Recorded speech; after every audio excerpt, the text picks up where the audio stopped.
What is up, Mr.Beer brewers? Welcome to our 55th episode of BrewTalk with Mr.Beer. My name is Robert. I will be your host for today's show. Appreciate you guys taking the time to tune in and watch us today. Still filming from the remote location of my backyard, so I apologize for any background noise that you may hear. I will try and speak loud so you can hear over the wind, the birds, possibly cars that drive by. We're doing the best we can. I hope you guys all enjoyed National Homebrew Day last week. We're in an awesome sale for some cool stuff. It's really exciting. It's a cool time to be a home brewer. National Homebrew Day is actually followed by American Craft Beer Week, which is kicking off here. We have an awesome sale kicking off for you guys. We got a bunch of new recipes coming out, all clone recipes of some of our favorite craft beers that we've had throughout the country. So check out, you might find some regionally that you really enjoy or that you can't get other places. I mean, one of the ones like our Pennsylvania traditional lager, which we launched last year during Craft Beer Week, was a clone of Yingling, which that not a lot of people can get. If you haven't brewed that one, I would recommend brewing it. Okay, enough of me talking about sales and stuff like that. Let's get into the topic. I got a quick topic for you today. And the topic is actually how quickly can your beer be done fermenting.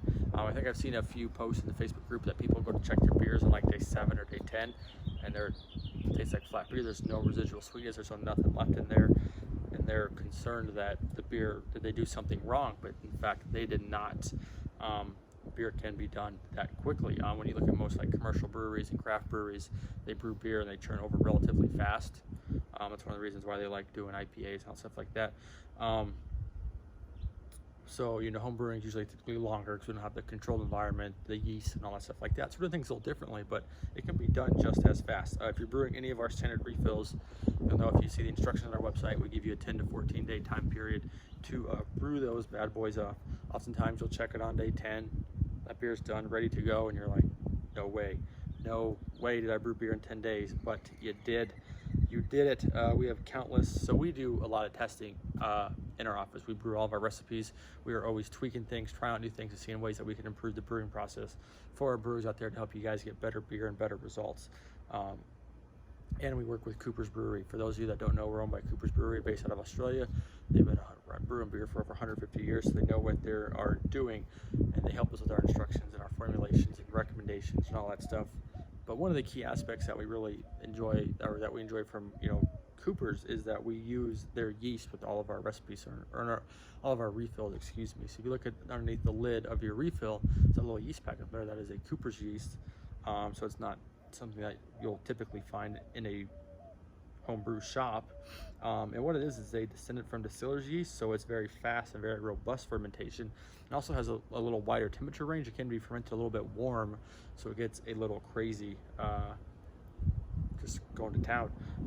So now with any fermentation, the primary fermentation takes place in 72 hours. So from when you pitch your yeast to the first 3 days is when the majority of those sugars are going to be eaten up in your beer. So that's when the yeast is going to go crazy. You'll get high krausen and it'll rise really high. If you're brewing a big beer, sometimes it overflows. You can see all kinds of crazy pictures of people's kegs exploding and overflowing on the top and all that good stuff. You never know what's going to happen or how happy those yeasties are going to be, but the majority of that activity happens in the first 72 hours. After that, the yeast is now slowly breaking down the more complex sugars that are in your beer, and also kind of cleaning off some of those off flavors that are created during fermentation. Fermentation creates some off flavors that can be noted, and it's important that the yeast has the time to clean those up as well. And bottle conditioning helps that. If you check out our episode we did recently about bottle conditioning your beer, or last week about conditioning your beer in the fridge or a room temp, conditioning your beer at room temp cleans off those off flavors. So what we do with our refills is we like to give you guys all that extra apologize for the airplane. We have to give you guys that extra time period. So we had 10 to 14 day brewing process. Check on day 10 if it's flat, bottle it. If it tastes a little bit sweet, so it goes extra 4 days. So we'll clean anything off. We do the same thing with all of our recipes. They're a little different, but you brew either 14 days or 21 days because we have some big recipes that come in at 9, 10, 11%, and some other small recipes. So there's kind of a variable range in there. You can always let your beer go a little bit longer if you choose. Don't ever let your beer ferment for longer than 24 days. If your beer sits too long on the trube at the bottom of the keg, it can kind of create some off flavors from all that spent yeast that's down there, and you do not want that in your beer. So your Mr.Beer standard refills can be done fermenting in as little as 10 days, which is awesome if you're looking to make a quick brew or just need some beer around the house. You know, in a quick manner. Always make sure to follow your instructions. The up-to-date instructions are always on our website, Mr.Beer.com. Go to the recipe refill at your brew, and there's the instructions tab right there. You can either download them or just view them right there on your mobile phone. And make sure you're obviously always sanitizing everything, and make sure that your brewing temps are constant, because that can affect the fermentation and how active or inactive the yeast is. So if your temperature is a little low, then what we recommend, it will take longer in the fermentation process. So make sure that you are accounting for all your variables in the brewing process there. That is going to wrap it up for today. Like I said, I had a quick episode for you guys. I hope you enjoyed it. Hope you guys are making some amazing beer.